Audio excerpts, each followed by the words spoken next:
Graças a Deus. Meus irmãos, nessa manhã queremos conhecer você, que nos visita hoje pela primeira, segunda ou terceira vez. Faça o sinal como de suas mãos, nós queremos ter a oportunidade de te conhecer. Temos alguém? Deus abençoe.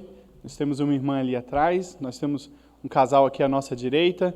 Sejam bem-vindos, que o Senhor possa derramar sobre a vida de vocês sua graça e seu amor. Eu sofro com isso, sabe? A gente queria estar aí correndo agora e dar um abraço em vocês, mas a gente se segura um pouquinho nesse período agora de isolamento, que possamos ser agraciados com a presença santa e o aconchego do Senhor nesse momento, e para a gente tomar as medidas devidas, a gente se contém sofridamente, mas a gente se contém. Deus abençoe, sejam bem-vindos, que o Senhor os abençoe imensamente. Você também que tem nos acompanhado hoje pelas redes sociais, talvez a primeira vez, escreva seu nome nos no chat aí do YouTube. Vai ser uma alegria saber de você nos acompanhando nesse momento. Queridos, ontem, dia 31, foi o tempo que nós, como Igreja Reformada, celebramos, comemoramos o Dia da Reforma Protestante. E um dos marcos a respeito desse tempo é falarmos sobre a justiça de Deus. E, coincidentemente, quando eu fui buscar o salmo que estava na sequência, eu tenho aproveitado esse momento, mas por uma questão assim, a primeira vez que a gente está vivendo uma coisa como pandemia, né? A gente, como sociedade, humanidade, já viveu antes, mas eu, como Rafael, é a primeira vez, espero que seja a única, tá bom? Não tenho expectativas ou desejo de experimentarmos isso uma segunda vez, pelo menos eu vivo, né? Quem sabe aí a gente, do jeito que tem acontecido as coisas, o meu tataraneto possa descobrir alguma coisa parecida desse aí, né? Espero que não. E lembrando a respeito dos marcos da reforma, a gente tem falar sobre a justiça de Deus. E pensando sobre os salmos, exatamente sobre uma expressão da alma daqueles que viveram antes de nós e uma manifestação daquilo que eles exprimiam como um desejo real dos seus corações, eu, nesse tempo, por ser inédito, eu não tenho conseguido, talvez, expressar os meus sentimentos da maneira mais adequada, então eu tenho me refugiado na palavra de Deus, expressão de emoções reais a respeito daquilo que nós temos vivido. E aí, o salmista, no Salmo 11, ele está exatamente exaltando a justiça de Deus, marco específico da reforma, quando Lutero, ele lendo a palavra de Deus, ele se depara com um texto em que diz: o justo viverá pela fé. E aí, fazendo menção exatamente sobre o aspecto de justiça, e nesse texto nós falamos sobre Deus como nossa real justiça. Mas antes da gente entrar propriamente no texto, eu queria que a gente pensasse, e eu queria fazer uma propaganda de um filme antigo, e aí, se você não viu, vou fazer um spoiler, mas recomendo que você o assista, muito interessante a reflexão dele, é 12 Homens e uma Sentença. É um filme, ele foi gravado 2 vezes, um em 1953, período inicial, talvez, do cinema aí, em alguns aspectos, e depois em 97, então só estou falando de filme velho, tá? Então, se você não viu, recomendo que você o assista. 12 Homens e uma Sentença, uma produção, acredito que baratíssima, se passou dentro de uma sala de um júri, 12 homens, 12 jurados, e eles ali tinham a responsabilidade de sentenciar ou deferir a sentença a respeito de um adolescente acusado de assassinato. 11 pessoas dentro daquela sala tinham convicção de que aquele adolescente era culpado. Ele não tinha tanta certeza e ele acreditava na inocência daquele jovem. E eles, então, passam um filme inteiro, a saga do filme é levantando situações em que corroboravam com a inocência daquele rapaz, e no final ele realmente era inocente, e descobriram que havia outros elementos que não foram apresentados ali naquele julgamento. E quando a gente fala sobre justiça, quantas vezes nós não nos sentimos em aspectos reais da nossa vida injustiçados? E quando isso acontece, aflora dentro do nosso coração aquele sentimento de agirmos, de reagirmos, de aplicarmos o que realmente é justiça e decidirmos e fazermos o que nós queremos. Nós queremos uma necessidade de justiça e clamamos por isso.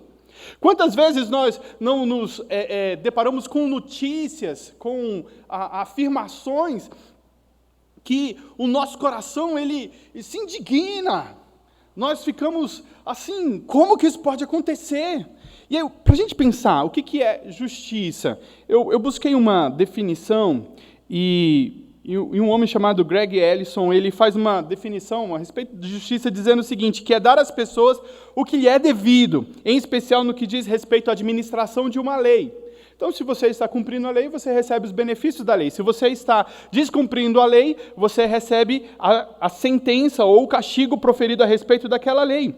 A justiça, muitas vezes, ela se refere a um tipo, a justiça bíblica, né? Quando a gente fala, muitas vezes, a uma justiça social, que é partilhar equitativamente os meios econômicos, dos prospectos educacionais, da influência política e de outras oportunidades dentro de uma comunidade. Então, a gente distribuir justamente ali entre os membros a porção devida sobre tudo isso.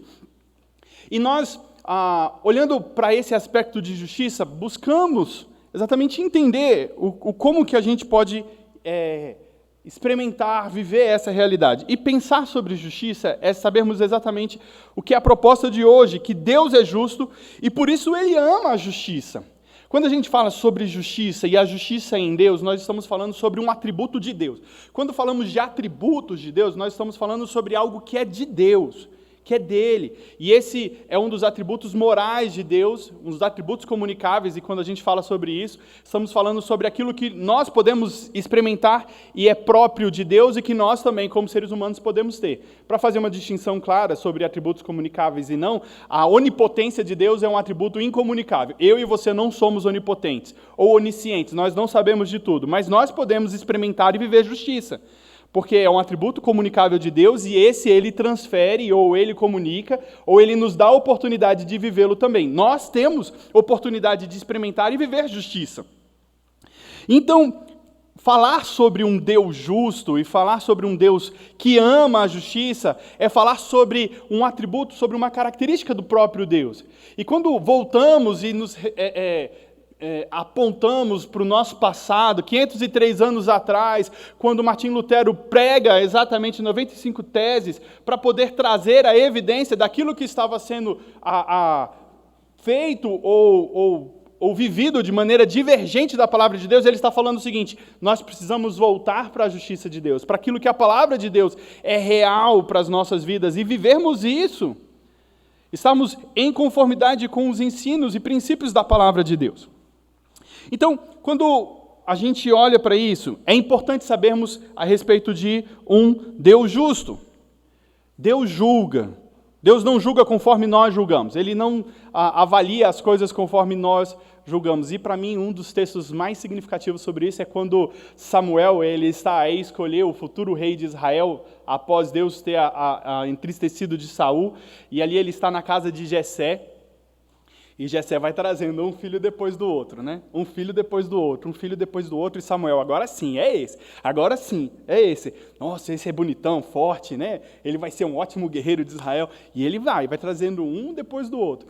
Até que Deus fala para Samuel, Deus não vê como o homem vê.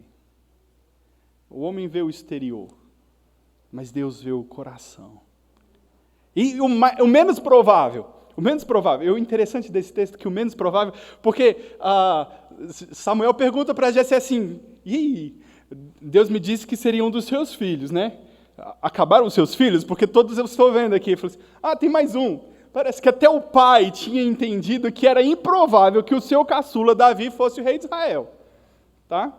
E fazendo um parênteses aqui, a Bíblia não diz que Davi era baixinho não, tá, gente? A gente, às vezes, faz essas analogias falando que Davi era baixinho, fraquinho. Não, Davi não era nada disso. Se a gente pega pela capacidade genética de Jessé aí, dos seus filhos, e aí, provavelmente ele tinha características muito semelhantes às dos seus irmãos, mas a Bíblia diz que ele era ruivo, de boa aparência. Então, provavelmente um alto ruivo de boa aparência, tá? Parecido comigo. Aí o que a gente observa, né?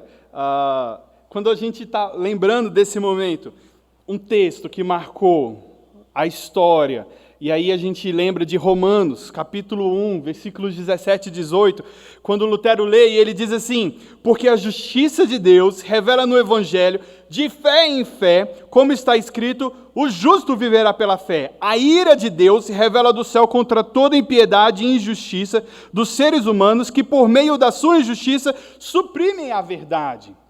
Esse foi o texto que traz uma comoção, um turbilhão dentro do coração de Lutero e o faz então ir a reflexão profunda no seu coração e de ver o que eles precisavam mudar e como que eles precisavam agir a partir de então. Chegamos no momento do Salmo 11, eu convido você a abrir a sua Bíblia comigo, Salmo de número 11. Texto que fala a respeito da justiça de Deus, justiça que Davi estava experimentando e vivendo naquele momento. Olha o que o texto do Salmo 11 ele nos diz. Palavra do Senhor, no Salmo 11. No Senhor me refugio. Como então vocês dizem à minha alma, fuja como um pássaro para o seu monte? Porque eis aí o ímpio armando os seus arcos, colocam flecha na corda, para as escondidas dispararem contra os retos de coração.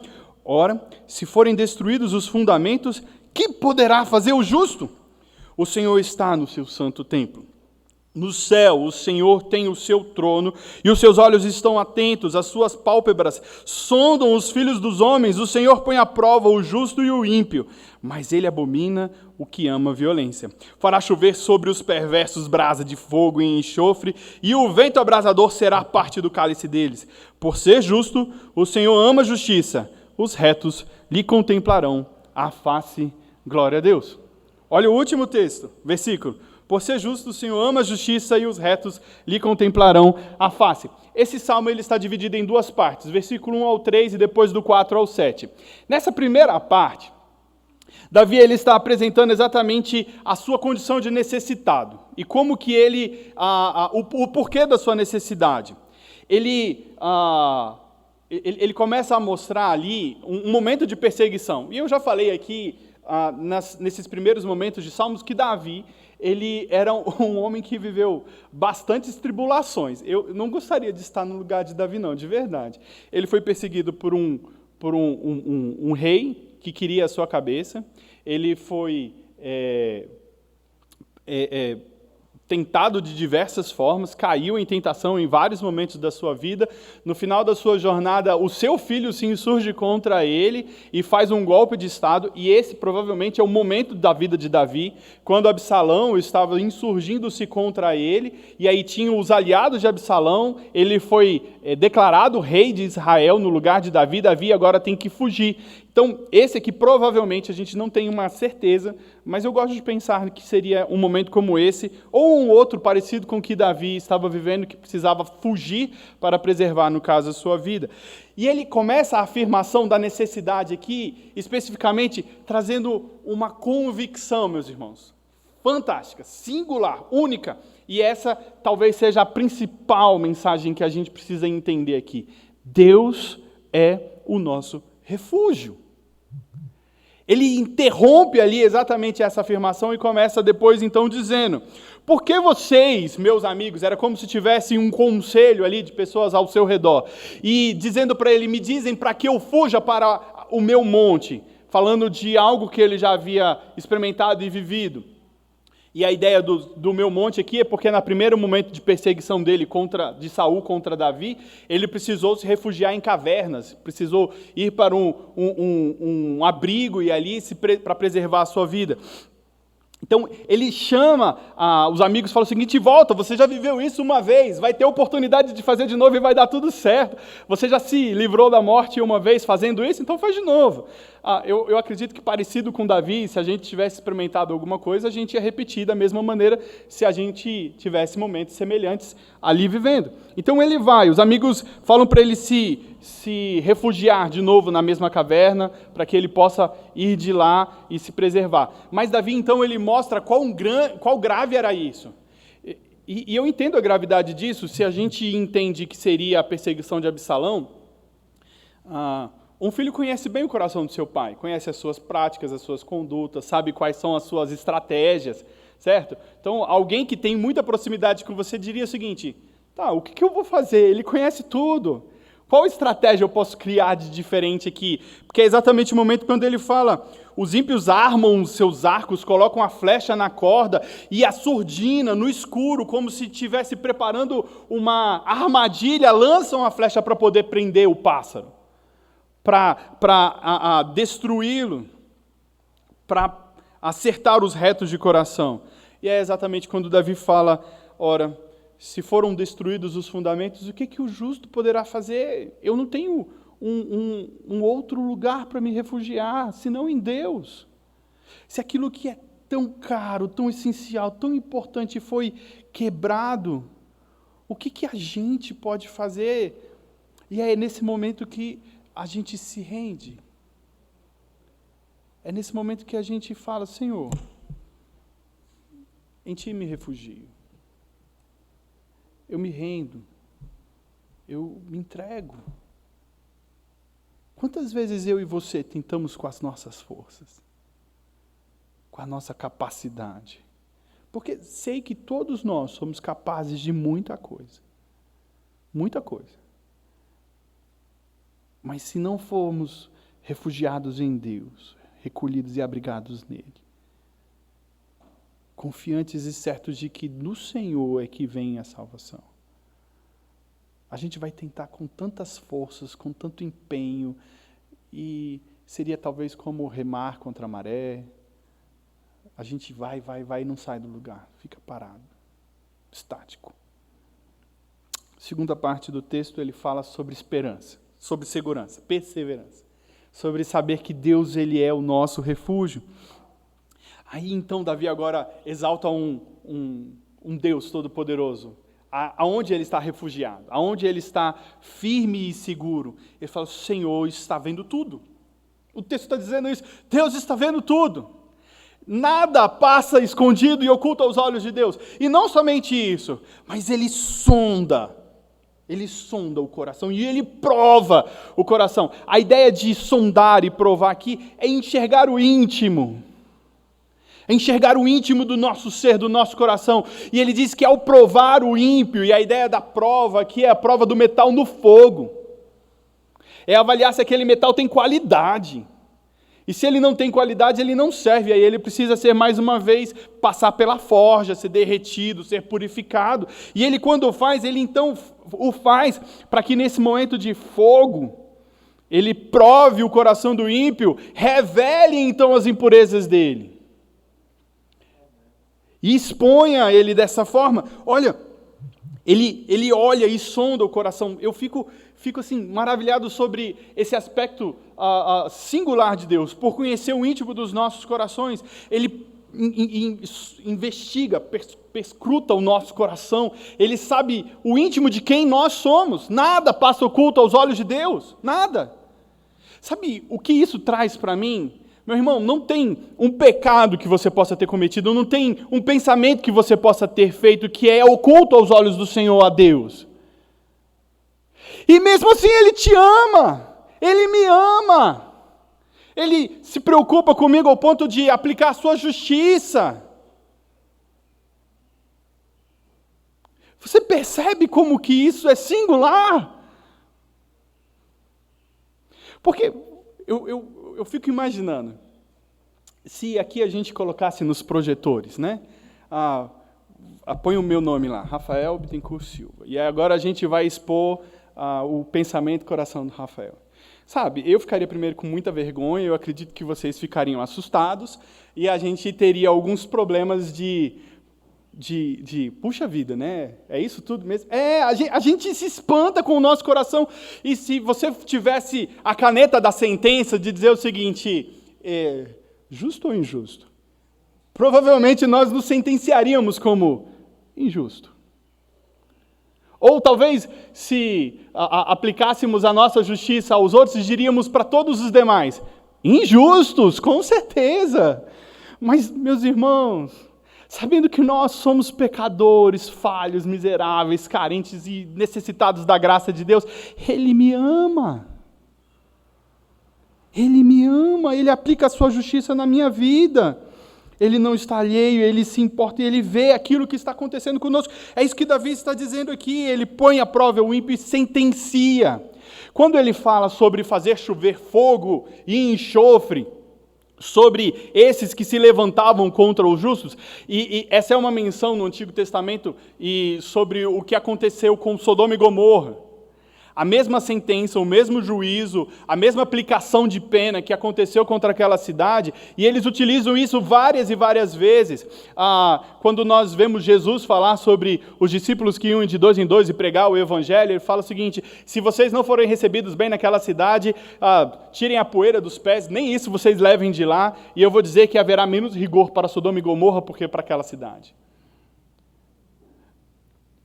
Quando a gente mostra essa realidade aqui sobre Deus, ele não está alheio, vendo as coisas acontecendo e dizendo o seguinte: vai dar um jeito, né? A gente fica muitas vezes imaginando isso.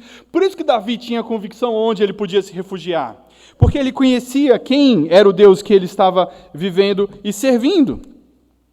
Ele julgará a todos. Olha o que diz 2 Coríntios 5,10. Porque é necessário que todos nós compareçamos diante do tribunal de Cristo, para que cada um receba segundo o bem ou mal que tiver feito por meio do corpo. Um dia, todos nós seremos apresentados diante do juízo de Deus. O texto de Mateus, Jesus falando sobre o dia desse juízo final, ele traz isso muito forte, quando ele mostra ali o desenho de um tribunal, e as pessoas se chegavam diante ali do tribunal, do juiz, e eles perguntavam, faz a separação entre o trigo e o joio, entre os carneiros e os bodes, e aí outros desenhos assim, entre os justos e os injustos. E aqueles que foram sentenciados ao inferno perguntavam: Senhor, mas eu fiz isso, fiz aquilo outro. Mas ele falou assim, Jesus também afirma para ele: todas as vezes que eu tive fome, vocês não me deram de comer, tive sede, vocês não me deram de beber, estive nu e vocês não me vestiram, estive preso e vocês não me foram visitar. E eles perguntaram: quando que nós fizemos isso? Todas as vezes que vocês deixaram de fazer um dos meus pequeninos, vocês deixaram de fazer. Avaliando exatamente o nosso coração, nós teremos ele totalmente sondado pelo Senhor. O ímpio que ama a violência e o perverso receberão a força e o braço justo de Deus. Ele desferirá sobre ele a sua ira contra todos os que praticam a injustiça, assim como Sodoma e Gomorra. A maior manifestação da justiça de Deus, ela foi realizada na cruz do Calvário. Na cruz do Calvário foi o lugar onde Deus revelou a sua justiça. Lá, ele aplicou juízo e amor contra o pecado. Juízo contra o pecado e amor contra o pecador. Olha o que diz Erickson sobre esse tema. A justiça de Deus exige que a pena do pecado seja paga. O amor de Deus, porém, deseja que sejamos restaurados à comunhão com Ele. A oferta de Jesus como expiação pelos pecados significa que tanto a justiça como o amor de Deus são mantidos. Então, Davi, durante a adversidade, ele entendeu que o melhor lugar para ele estar era debaixo dos braços e do abrigo do Senhor. O melhor lugar e o melhor abrigo era se refugiar em Deus. Nesse momento, eu e você precisamos aprender a confiar nele. A gente tem vivido adversidades, mascarados, muitas vezes refugiados nas nossas próprias casas. E a gente precisa aprender a confiar em Deus. Os amigos de Davi diziam para ele fugir, para ele se esconder nas cavernas que tinham livrado ele da morte uma vez, e lá novamente eles poderiam se abrigar. Mas ele sabia que mesmo na escuridão, nas sombras da montanha e na gruta, nem as armas e os soldados que o acompanhavam poderiam o livrar e o proteger como Deus o protegeria. Deus poderia inclusive usar as montanhas, as grutas, as sombras ali para que ele pudesse ser preservado, mas não eram isso exatamente que fazia com que ele fosse liberto da morte, da intenção dos seus adversários de o matar. Mas era Deus que o estava fazendo ali, e nele ele se refugiava. Quando nós falamos de justiça, precisamos lembrar que a Bíblia fala sobre duas justiças. a nossa própria justiça, a justiça própria, a justiça a nossa e a justiça de Deus. Sobre a nossa justiça, a Bíblia não é muito otimista e ela diz o seguinte: mas todos nós somos como imundos e toda a nossa justiça como trapo de imundícia. Todos nós murchamos como a folha e as nossas iniquidades como o vento se arrebatam. Isaías 64:6. Quando nós tentamos exaltar a nossa própria justiça e o nosso próprio direito, é isso que nós encontramos, pois ela é maculada pelo pecado.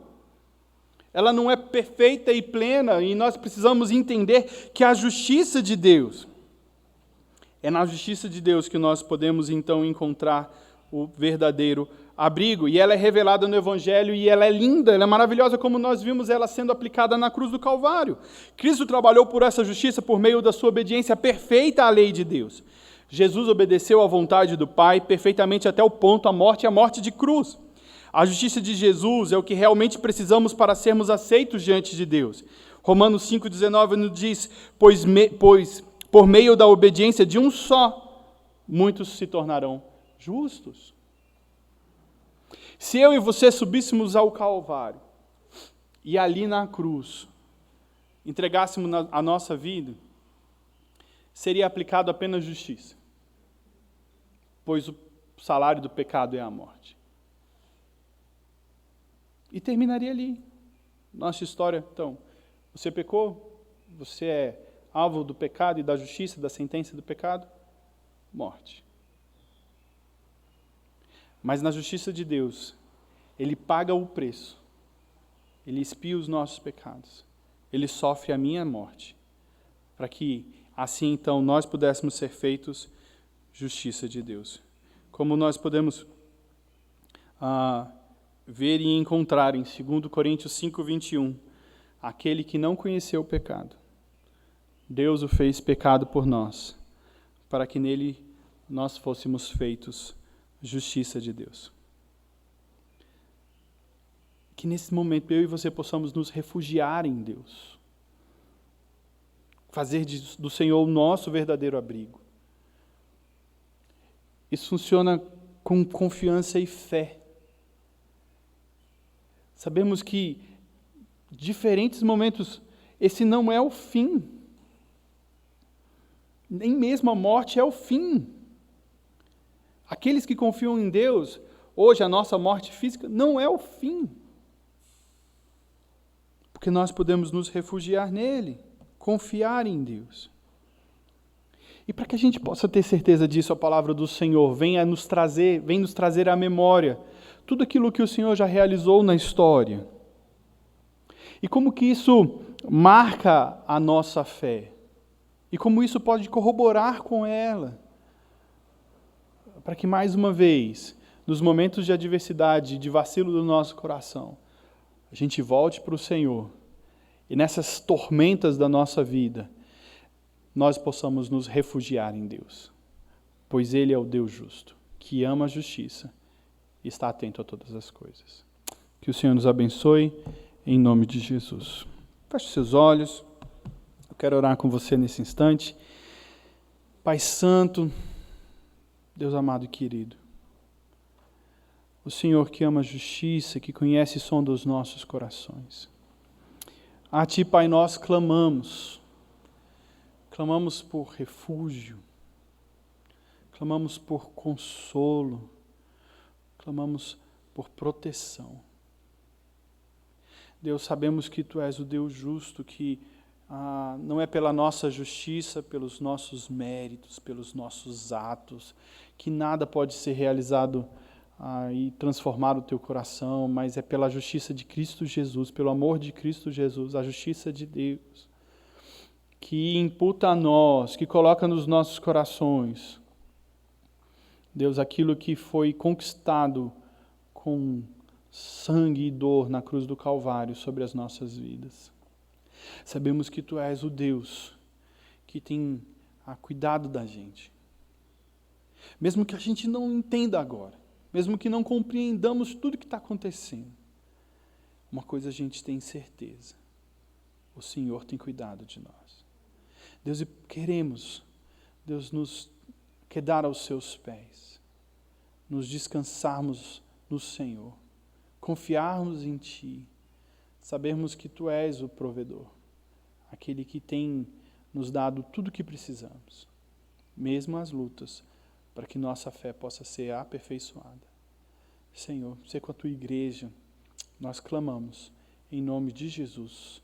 Amém, amém, amém.